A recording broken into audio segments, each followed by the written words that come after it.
Hello and welcome to the internet. My name is JakeDragon7 and welcome to today's episode of Let's Play Freedom Planet. That was the bad start.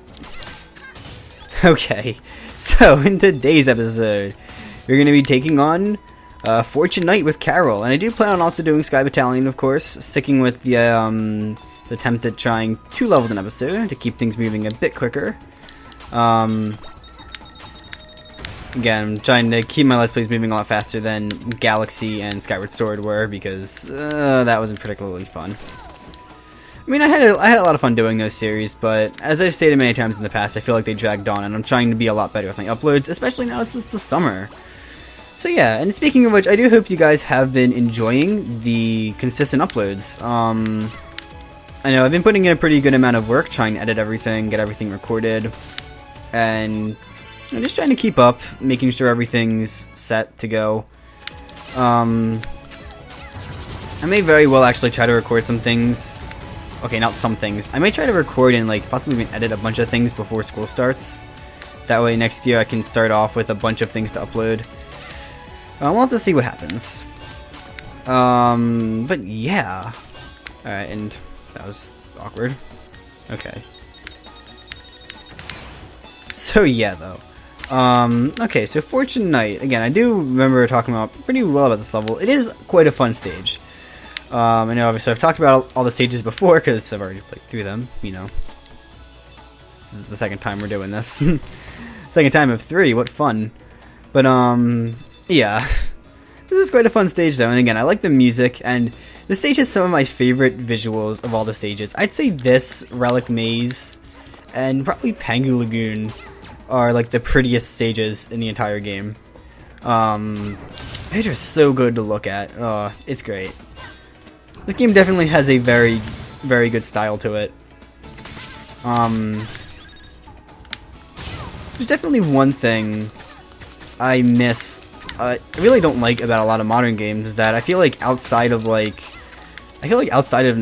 and again a lot of indie companies. I talked about this in terms of music a few episodes ago, and I feel like the same thing is really true for visual style. I know I'm far from the I'm far from the first person who said that, I mean, but it definitely rings true. Games like this really do remind you of how good a game can look without being super hyper realistic. You know, it can still look older and it still have a very modern feel. Shovel Knight, the game I'm actually also Let's Playing right now, in case you didn't happen to know that. Oh, I'm playing through Plague of Shadows at the moment. I already played through the default game like a year ago, but anyway, back on topic. Yeah, the games like that too, they also prove that. Like that, you know, games can look older, but still be updated and still look really nice.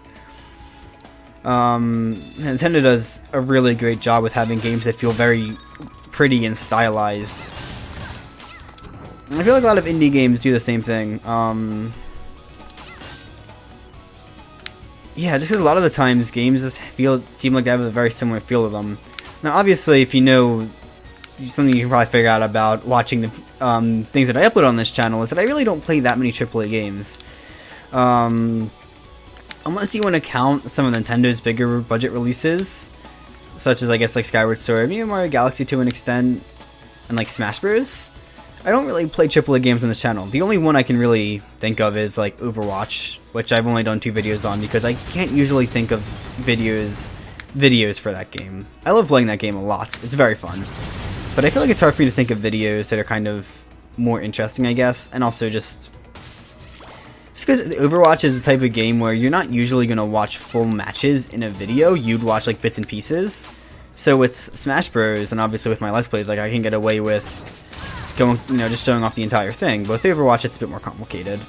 And like both of the ones I've done are more montage-esque, or montages, I guess. But yeah. But that's sort of why. Like I just feel like there's a lot more diversity in the indie market. I mean, I guess by definition, there probably would be, because indie games are more experimental, typically. Maybe not typically, but there are definitely a lot of indie games that are very experimental. And it's not hard to expect an indie game to be more experimental. But, Yeah, I don't know if I've ever said this before on this channel, but I'm very, very interested in indie game development. I haven't actually released that many of the songs I've written on this channel, but I do want to do like composing for game music, maybe some game design, and if I could ever really get good at sprite art, that seems pretty fun too. Yeah. I messed around with a lot of concepts in the past. It's just that I kind of fall into that trap of never really wanting to finish things I've started, or really even get that far, mostly because I'm very, very bad with code. So I can't really ever like program anything, I guess. There, I actually believe the path we just took is a bit different than the one we take with Lilac.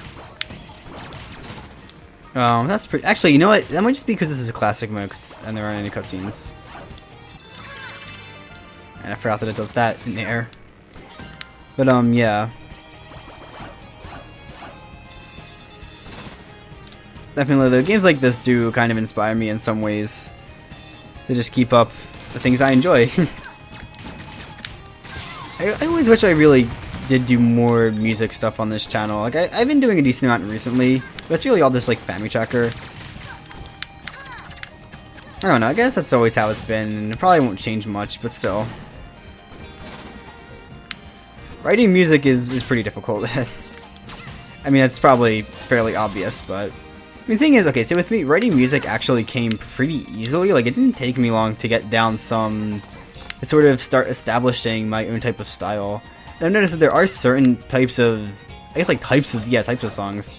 I know I just said that 3 times. Please excuse my awkwardness. But there are definitely certain types of songs that I'm, like, really good at composing just because of the style I have. Particularly more medium, like, I feel like the pace I'm most comfortable with is like a medium to fast tempo, so like, usually at least 120 BPM, which actually I feel like is usually considered a fast paced, but for me that's not too fast. So I won't bother with it this time. But yeah, there are some songs that I've just written fairly easily, and they still turned out pretty damn well. So I don't release too many of the songs on this channel because what I usually do when I write a song is I just write the piano, like a piano piece for it. So it's just like a main melody and a bass line, which it's pretty complicated writing a full song because usually you're going to add a few more tracks and it can take a while to figure out exactly what I want to do with everything. But I should definitely do more. And again, I do actually have a couple that I'm thinking of uploading. So, we'll just see how that goes. Okay, though. So... oh, wait. Go up here. I think this is actually more of the bike than we've seen. I feel like we've seen the bike more in this one episode than in the entire rest of Carol's story so far. This power-up can be fairly obscure. Maybe not obscure, but it doesn't happen, like, it isn't used a ton, I'd say, in the game. It's used fairly often, but, you know, you don't, like, have it constantly. Although it is definitely something that it's, oh, excuse me. It's kind of interesting, though, because it does differentiate Carol a lot from Lilac and Mila, who don't have power-ups like this. Probably hold on to some of that.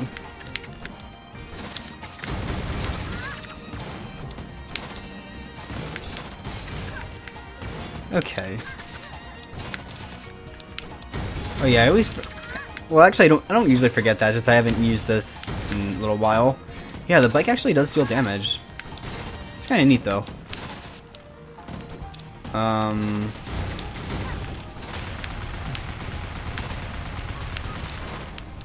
Alright, where am I going here? Yeah, up here. Makes sense. Actually, I think... oh, fine, I guess I'm already into it. Yep, boss fight time! Alright, so this thing. So yeah, this thing gave me a tiny bit of trouble with Lilac, if I remember correctly. It wasn't really that bad, though. So yeah, you do use the motorbike in this fight, which is really cool, might I add. Gotta grab my extra health. But yeah, let's see here. What I do like about this fight is how all the characters do participate. And they all, I don't know if actually Mila attacks when you're not playing as her. But Lilac will occasionally come in, and Carol does the same thing in Lilac's story. But yeah, it's pretty neat. I feel like it does sort of help grow a bit of a connection between the character, or like show the connection that these characters have. It's fun. And it does sort of, I guess, aid the tone of the game? Tone is definitely not the right word. I almost want to say story, but it doesn't, that's definitely not the right word either. I don't fucking know. I'm no literary expert, so whatever. And I'm gonna assume that he's pretty damn low on health at this point. There we go. Alright. That's what I needed.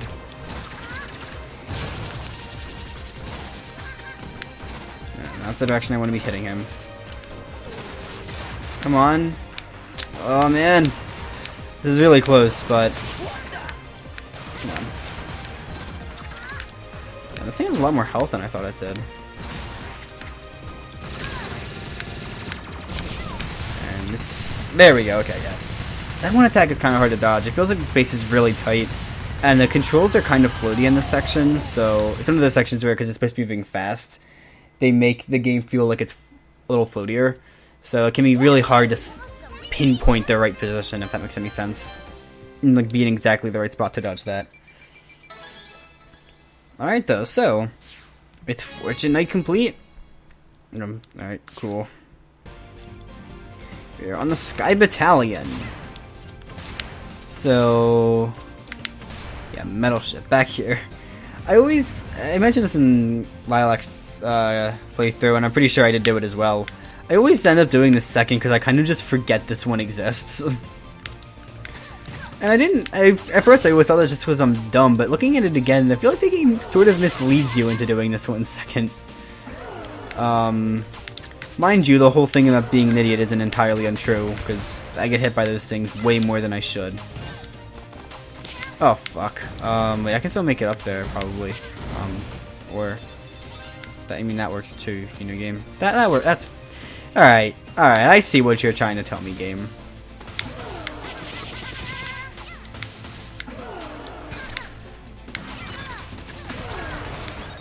Okay. Wait, no, that was very fucking dumb, oh my god. Alright, well, basically...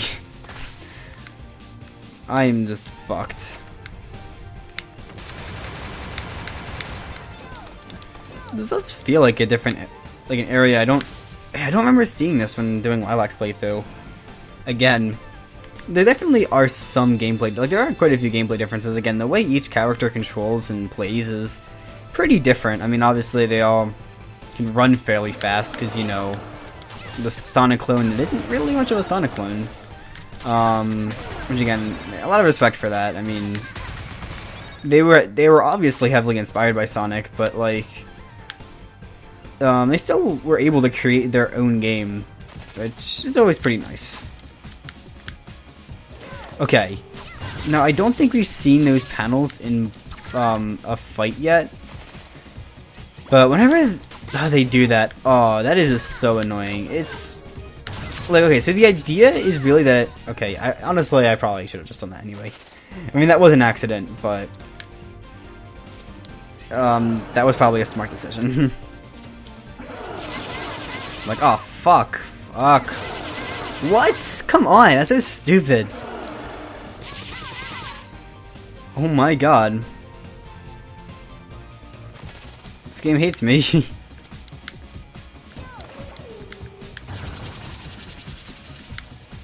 Okay, though. Yeah, these panels can just really fuck up your positioning. It is hella annoying to deal with. Remind me to never say that again, but it's the truth. Like, okay, and the thing is, like, the point is that it's supposed to help you, like, get to the boss easier, especially because Carol can't really get up as easily as the other characters. But still, like, she can get up a lot further than them in some situations. In fact, in a lot of situations she can. But, still. There, they're dead. Are you happy now, game? Alright, hopefully I can actually do this time.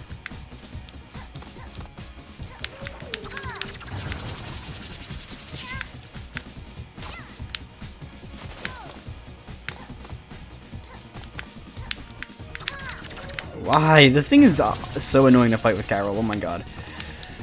It's placed in a position where it's like really high up and Carol just can't get up there, which again, it's why the panels are there, but they hardly help. They're really, really awkward to use. I don't know how obvious it is, but like it's not the most intuitive thing. And I don't know why I thought I was going to move so fast, but okay.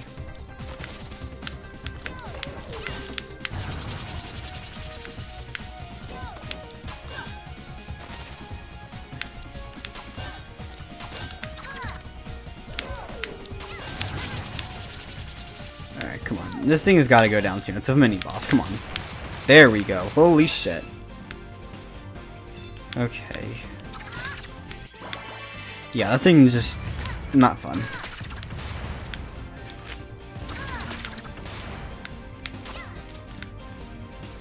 Alright, let's go. So moving on, the fire ship. Which hopefully won't be quite as annoying. I mean, I think the mini-boss for this one might be Spade. Which isn't very fun either, but at least I can... Okay, you know what, it's actually really hard to hit Spade too, but... At least I'll be level with him. That's cool, I guess.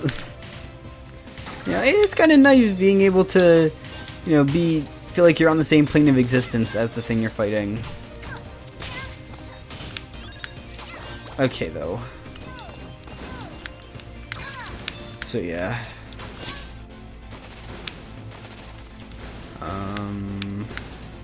I think I can just run up here. Or not. Okay then, right, that opens that up. Makes sense.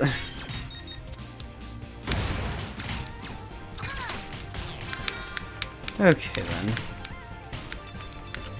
Having a shield will help for a little while, but as I stated before, I kind of just have that issue with shields where it doesn't tell me I'm getting hit, so it doesn't feel like anything's going wrong, but in reality, everything's actually just kind of going to shit. And like I have no idea when they're gonna break, so they just kind of will randomly break and I'll be like, oh, that's cool, I don't get a shield anymore. Nice. Oh well, not a huge deal. I would say having a shield is still better than not having a shield. So, shouldn't complain too much.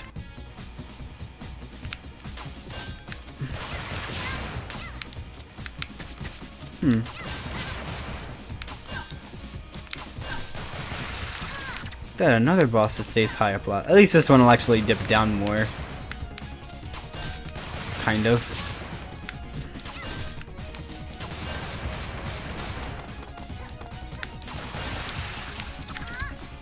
Wait. Aw, fuck. Okay.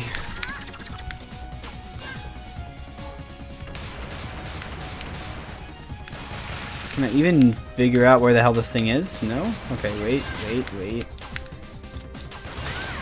Jesus! The entire time I couldn't even see where it was.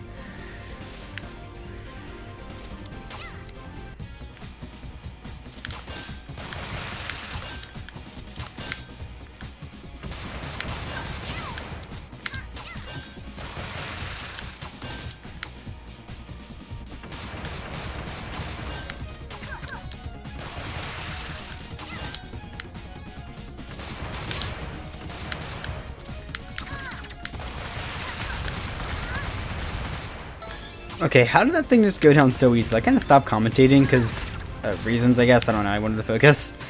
But that thing went down really easily that time. Alright, well, onward we go.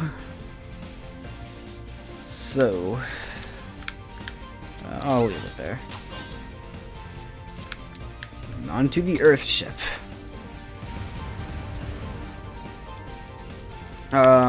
Crap, I don't remember the order, so I can't try to make a reference here.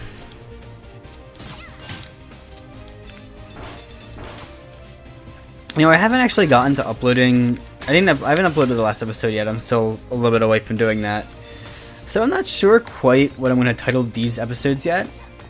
But if half, if not more, of Carol's story comprises entirely of just cat puns, know that I am not sorry. And nor am I responsible for any brain aneurysms that happen because of it. Because I just kind of thought of that idea, and yeah, I think that may very well be a little trend you see with this series. Subsequently, yes, Mila would be dog puns. Dragon puns are a lot harder to make than cat and dog puns, so I'm not really that upset about not thinking about that for Lilac. Besides, she did get the adventure mode treatment, so whatever. And I was definitely supposed to use those panels, but oh well. Okay. Just gonna move on here. Oh, that's not gonna get me very far. Nor is this path, apparently.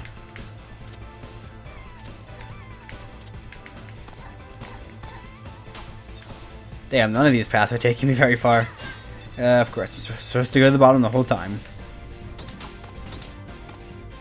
Why not?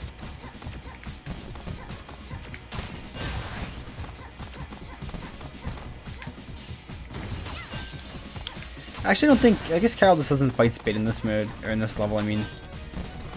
I kind of thought she did, but I guess kind of makes sense if she doesn't. Yeah, no, I've noticed they do definitely try to differentiate your playthroughs with Carol and Lilac quite a bit. As well as Mila's.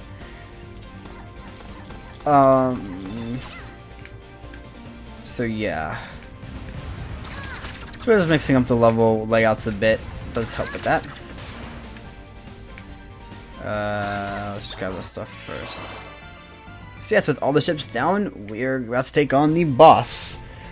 The first time we fight Dale, I think his name is. Again, I don't entirely remember or care about certain characters' names.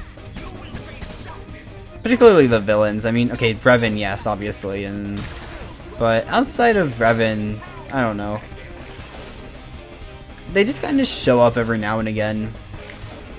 I will say, even though the tone of this game can sometimes be really dark, there are a lot of moments that feel very Saturday morning cartoon about this game. Not that that's necessarily a bad thing. I mean, I guess it's a little weird that I guess the way it's campy isn't always the most entertaining. I feel like this game does definitely give off some Saturday morning cartoon vibes at times. Particularly with Serpentine. That guy just is a Saturday morning cartoon villain right there. Come on. You can't tell me it gets much more... It can get much more like that, I guess. She can reverse her dashes? That's completely useless, but still really cool. For some reason. It's cool to my special brain.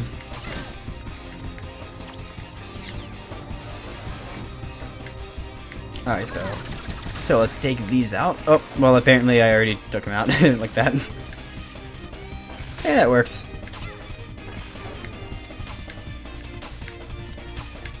Wait, so how did I do that?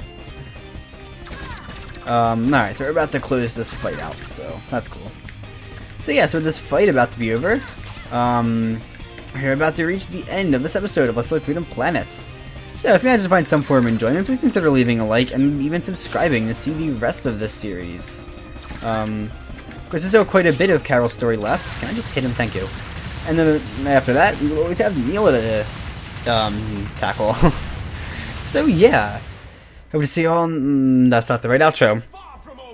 I hope you all have a nice day and see you all in the future. Bye.